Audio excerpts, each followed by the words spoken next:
तो वीडियो चालू करने से पहले मैं शॉर्ट आउट देना चाहता हूँ डिजाइनर्स पीड़ा को। लास्ट वाली वीडियो में मैंने कहा था कि जो भी कमेंट करेगा और जिसका कमेंट मुझे अच्छा लगेगा तो उसे मैं शॉर्ट आउट दे दूंगा। तो फिर ये रहा आपका शॉर्ट आउट, पर बंदे ने लिखा क्या मेरे को वही समझ नहीं आ रहा है। Hi, here is my problem, please tell solution, और पता नहीं क्या requirement to run the engine, मेरे को समझ नहीं आया। तो अगर आप वीडियो देख रहे हो तो थोड़ा डिस्क्राइब मतलब अच्छे से बोलो। खैर छोड़ो, चलो अपना वीडियो स्टार्ट कर लेते हैं। चलो बस, welcome back to my channel game at play. तो फिर finally the old cartoon show series का पार्ट 2 फाइनली यहाँ पे आ चुका है।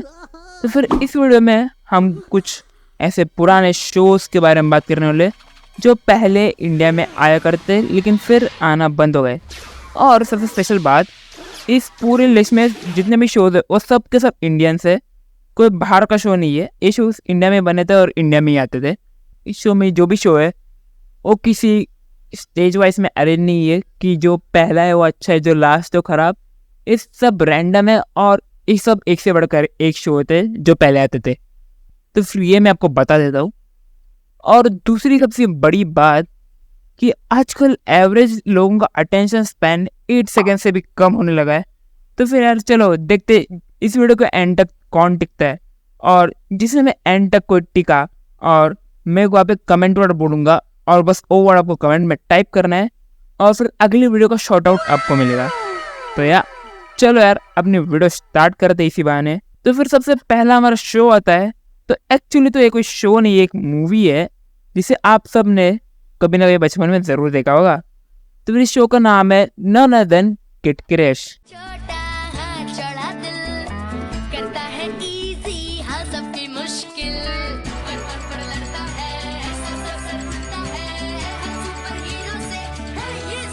हाँ, वही शो जिसमें कृष्णा और उसकी जादुई पावर्स के बारे में बताया गया है। तो फिर इसके बारे में कोई ज़्यादा कुछ इंट्रोडक्शन देने की ज़रूरत नहीं है।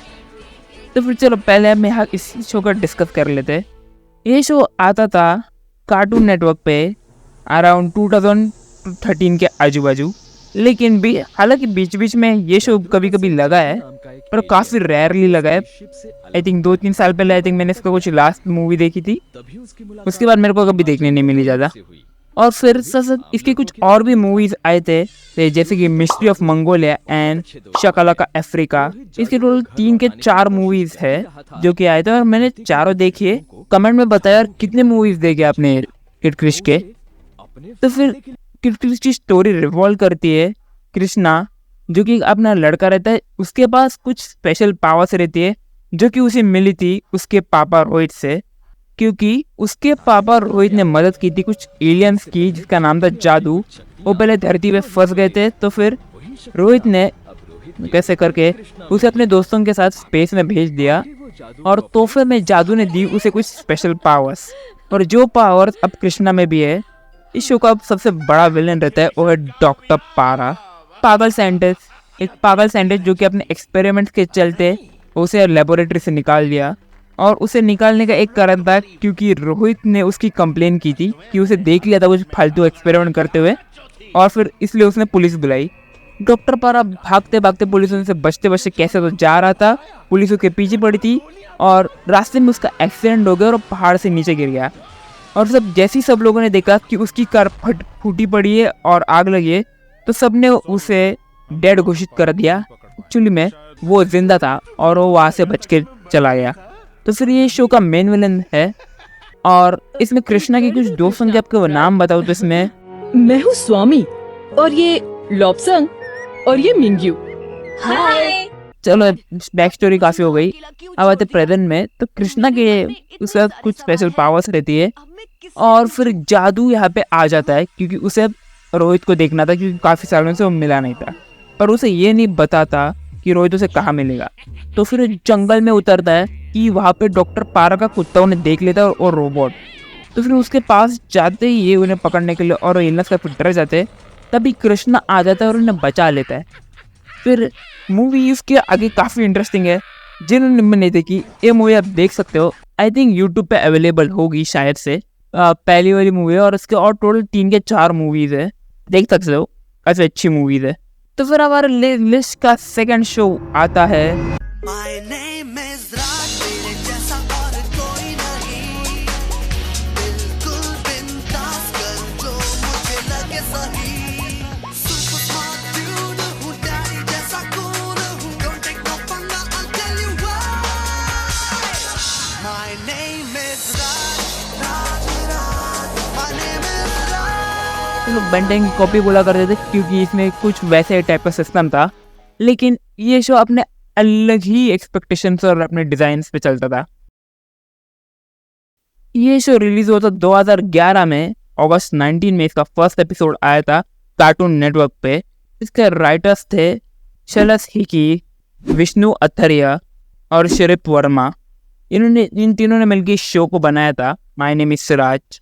तो फिर ये स्टोरी रिवॉल्व करती है कि एक बच्चे के आसपास जिसके पास एक मैजिकल बेल्ट है जो कि उसे किसी एक साधु बाबा ने दी थी, जो बेल्ट उसे अलाउ करती है कि ट्रांसफॉर्म होने में किसी भी क्रीचर एलियन टाइप में बोल सकते हो, और वो सारे के सारे जो फीचर्स है हमारे इंडियन माइथोलॉजी से इंस्पायर्ड है। ये चीज़ मुझे काफ़ी अच्छी लगती है। उसके टोटल 7 के 8 अवतारों में वो बदल सकता है, एंड की as a form of creatures. इसमें मैं आपको उसके कुछ रूपों के नाम बता देता हूँ, जैसे कि माही, भस्मा, काका, नाग, और भी उसके और 2-3 है, जैसे कि मक्कड़ हो गया, और तीसरा है मेरे को याद नहीं आ रहा एक्चुअली, तो फिर आप कमेंट में बता देना अगर आपको याद होगा तो। लेकिन शो में एक विलन की तो ज़रूरत होती है ना, तो फिर इस शो में भी एक विलन है, वो की डीमन किंग, शैतानों का राजा, जो कि राज के उस बेल्ट के पीछे पड़ा है, क्योंकि उसे उस बेल्ट को लेकर पूरी दुनिया पे राज करना है। वो बेल्ट इतनी भी सिंपल नहीं है, वो बेल्ट बहुत स्ट्रांग है, और उसे किसी गलत हाथ में पड़ गए तो पूरी दुनिया को बर्बाद कर सकता है कोई भी। तो फिर इसलिए डीमन किंग को बेल्ट चाहिए थी किसी भी हालत में। तो फिर इस स्टोरी का मेन विलन नहीं है ही, तो कुछ मेन कैरेक्टर है राज, जो कि अपना मेन कैरेक्टर है।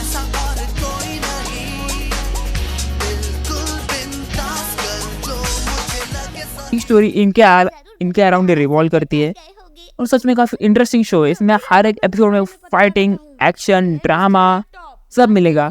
मुझे याद है जब ये शो आता था तब मैं इसे देखने बैठ रहा था टीवी पे। हाँ, टीवी खोलिए, बाकी पीछे कोई कुछ भी बोले मुझे फर्क नहीं पड़ता, मुझे सिर्फ शो देखने से मतलब है। ये शो मुझे बहुत पसंद था इसलिए, क्योंकि इसके कॉन्सेप्ट भी मेरे को अच्छा लगता था कि हम कोई भी ऐसा बेल्ट लेके कोई भी एलियन टाइप में ऐसा क्रीचर्स में बदल सकते हैं, तो मुझे काफ़ी इंस्पायर लगता था एक्चुअली। तो फिर हमारे लिस्ट का थर्ड शो आता है विक्रम और मुंजा, और ये शो बनाया था यूनिमी एंटरटेनमेंट ने, जो कि टेलीकास्ट होता था बिग मैजिक पे 2015 में। हाँ, ये हंगामा पे भी आता था, लेकिन उसका मुझे कुछ ऑफिशियल रिकॉर्ड नहीं मिला, और मेरे को इतना अच्छे से आता कि मैं इसे हंगामा पे देखा करता था। एक कहानी रिवॉल्व करती है राजा विक्रमादित्य और उनका चेला मुंजा। इसके पास होते कुछ मैजिकल पावर्स, जो कि अपने पावर से बहुत कुछ कर सकता है, और वो विक्रम की मदद करता है मोस्ट ऑफ द मॉन्स्टर्स को हराने में, राक्षसों को मारने में, और सबकी मदद करने में। और तो उसके बाद एक स्पेशल अंगूठी भी होती है जो मदद करने पर पहली देती है, और पहली बुझाएगा तभी उसका आंसर मिलेगा। पर जो विक्रम महाराज थे वो काफ़ी ब्रेव वॉरियर होते हैं, जो कि किसी भी कोई भी सामने उन्हें हरा देते थे। और ओवरऑल शो की बात करूँ तो शो काफ़ी इंटरेस्टिंग था। इसके हर एक कॉन्सेप्ट में कुछ ना कुछ होता था, और इस शो को देख के सीखने काफ़ी बहुत कुछ मिलता था। इन्हें बहुत कुछ मिलता है, जैसे कि ब्रेवरी, करेज, लॉयल्टी, और अच्छा और बुरा का फासला। ये शो मैं काफ़ी इंजॉय किया करता था, क्योंकि इस शो मेरे को ऐसा राजा टाइप और थोड़ा जादुई में मिक्स लगता था, और मुझे ऐसे शोज़ मेरे को बहुत पसंद आते थे। ये शो आपको हालांकि यूट्यूब पे मिल जाएंगे, लेकिन यूट्यूब पे कहते हैं ना वो शॉर्ट आई थिंक सो बीच में कट है। लेकिन अगर आपको कोई शो फिर से पूरा एपिसोड देखने को मिला तो भाई well and good, please try करना इस शो को। One of the best shows में से एक था मेरा उस टाइम का। तो हमारा लिस्ट का दूसरा शो आता है, ये मेरा ऑफ द फेवरेट शो में से ये मेरा ऑफ द फेवरेट शो है उस टाइम का, जो कि कृष्णा बलराम।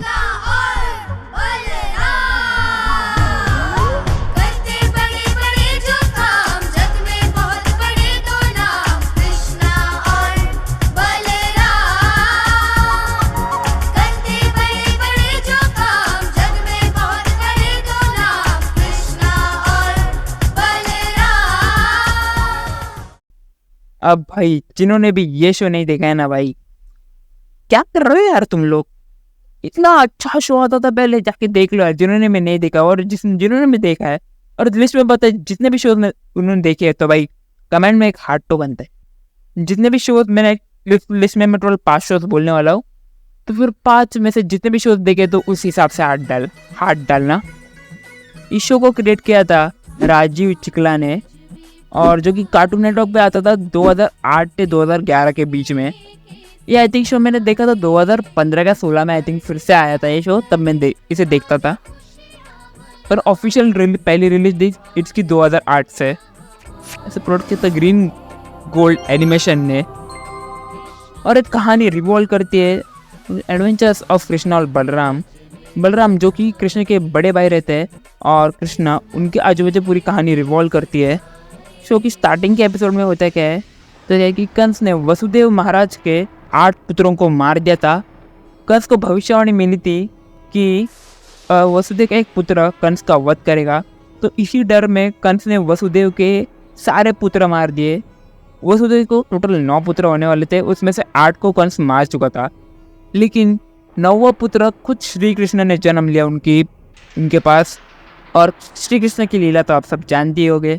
जैसे ही उनका जन्म हुआ, जो कंस के सैनिक थे वो सब गहरी नींद में सो गए, और वसुदेव जी कृष्णा को गोकुल में नंद महाराज के पास लेके गए, जहाँ पे उन्होंने कृष्ण को नंद महाराज के पास दे दिया, और उनकी पुत्री को वो वापस ले आए अपने पास, और किसी को कुछ ज़्यादा खबर नहीं मिली। और फिर यहाँ से चालू होते हैं हमारी मेन कहानी। इस कहानी में कृष्ण बड़े होते जाते हैं, और उनके बड़े भाई बलराम के साथ उनका सामना अलग अलग असुरों राक्षसों से होता रहता है। एडवेंचर्स होते हैं जिसमें वो कैसे क्या क्या करते हैं, कैसे असुरों को मारते हैं, दोस्तों की मदद करते हैं, वो सब होता रहता है। और उनके कुछ दोस्तों के नाम बताओ तो राधा कृष्णा, ये सब तो सभी जानते हैं भाई, राधा कृष्णा। और उनकी कोई और दोस्त है जो कि है मधु, ऊचो, माधव। और इस शो पे काफ़ी सारे मूवीज भी बनी है, जैसे कि कालो का the dark enemy, the warrior Prince, और भी 2-3 मूवीज बनी हुई है। इनमें से सबसे फेवरेट मेरी थी द वॉरियर प्रिंस, जो मुझे काफ़ी इंटरेस्टिंग मूवी लगती थी। और बाकी के मूवीज़ अब मुझे इतना ज़्यादा याद नहीं आ रहे मैंने कैसे क्या क्या देखे थे, पर ये मुझे मेरी फेवरेट मूवी थी। तो फिर फाइनली हम अपने लिस्ट के सबसे पहले शो पे आ चुके हैं। तो जिन्होंने भी यहाँ तक देखा ना, कमेंट में एंड 1 लिख देना है, एंड 1, यानी कि हमने आखिर तक पहले वाले तक देखा है शो, पहले वाले तक देखी है वीडियो, तो कमेंट में जस्ट एंड 1 लिख देना। सो कि तो हमारे लिस्ट का सबसे पहला शो होता है वो है घटोत्कच।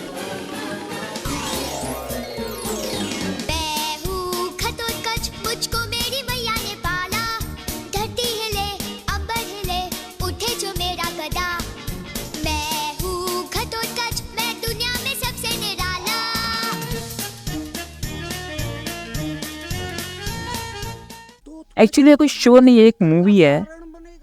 उस शो का गाना तो आपने सुना ही होगा यार कभी ना कभी। घटोत्कच जो कि रहता है भीम का पुत्र रहता है और हिडिंबा का बेटा रहता है।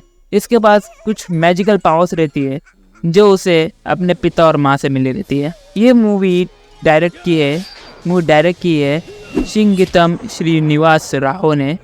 इस मूवी में होता क्या है कि घटोत्कच को दिखाया गया है जो कि भीम का पुत्र रहता है, और उसके एडवेंचर्स, और पूरी मूवी डेडिकेटेड है। इस पूरी कहानी में हमें वो जो पार्ट्स बताए गए जो कि महाभारत में एक्चुअली हमें अच्छे से नहीं दिखाए गए थे, कि साथ साथ पांडव अपना कारोबार हारने के बाद क्या क्या होता है, ये भी उसमें थोड़ा बताया गया है।